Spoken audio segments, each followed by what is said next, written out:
And that's where we are at the moment. But so let's get a bit of a understanding of where we are at the moment and where we're going from here vis-a-vis the state of the market. Let's get Michael Famuroti, who is the chief economist at Vetiva Capital Management, to speak to us on this via Skype.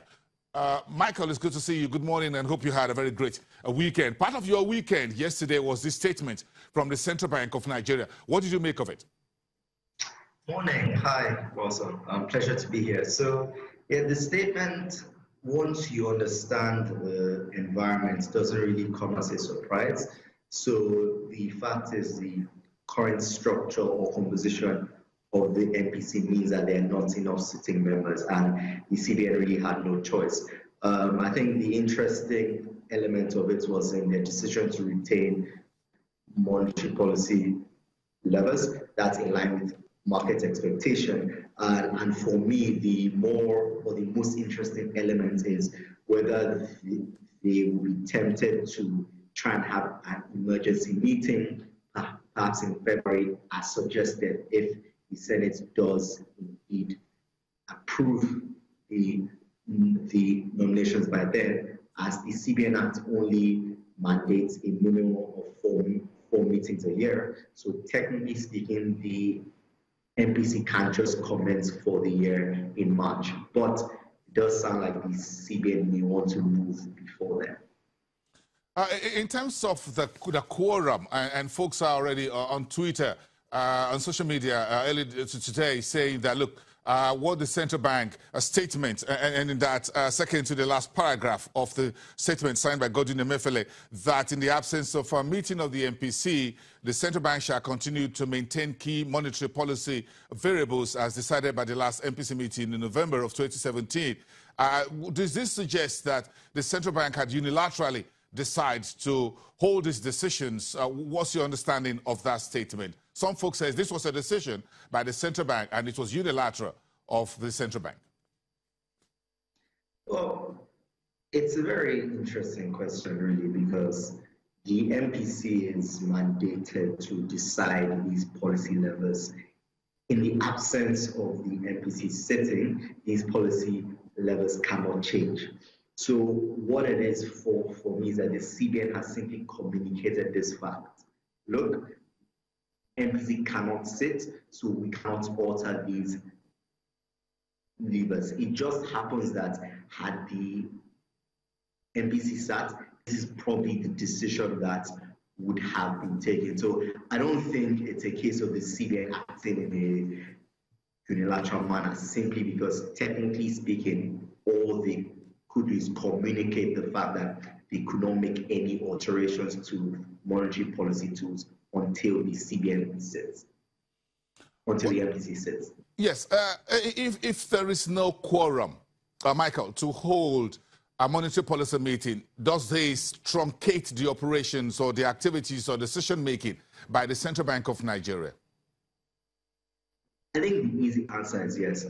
It's important that we downplay the importance of this particular meeting, simply because everybody really expected, and the CBN governor was on record last week suggesting that, look, nothing is going to change at the start of this year. But, you know, for all those who speak about the fact that generally it doesn't matter, it's sort of odd that if the MPC sitting was irrelevant, then it would not happen, right? So the fact is, if this is a situation that persists and we don't see a committee for, let's say, the first quarter or first half of this year, then it does matter in how the CBN can operate. Yes, it can use its own laws. Yes, it can interfere in the money markets, but there's a purpose and reason behind having a sitting MPC, and the absence of it is important. Now, let's look at this meeting and the markets. What's your reading? What was your outlook on the markets, despite the fact that we're not having a meeting today, tomorrow, and perhaps the earliest first week in, well, February or second week, depending on when the political bigwigs behind the door decides to screen these members and whatever we hear from them this week? Yeah, so on the surface, I don't think we're going to see much of a market reaction. The equity market is really it's in a strong position, and there are drivers that go beyond the monetary front. I think fixed income market, mainly because the, the decision taken is in line with what markets are expecting. I don't see any change in the short run. The impact is going to feed through, first of all, people's expectations of when we would see the approval of the committee members, as that affects how early we may see an alteration to the monetary policy rates. But I think it also has a bit of a reputational effect from a foreign perspective, as generally you don't want interference in monetary policy from the political side, and unfortunately that's sort of what we have now. But I don't think it's going to have any market impact. It's more a sentimental issue. Yes, a sentimental issue. What do you think the revised schedule for MPC for 2018 should look like? If this meeting we miss January, yes, but do you think if we hold a meeting in February, well, likely we'll be able to hold another one in March? Will it kind of rebalance the total number of MPC meetings that we should hold, that we should technically have in 2018? Well, so like I mentioned, the CBN Act says that MPC must sit for at least 4 times a year, which suggests a minimum of 1.25. And given the fact that I don't think enough has changed to allow the committee to actually alter policy tools, my suggestion would actually be wait till March. I would find it strange if they convened a meeting in February just to take this same decision. So my suggestion is, look, start in March, run for 5 meetings. You are still compliant with the law, and people can still plan accordingly. I don't think there is a need to have an emergency meeting in February.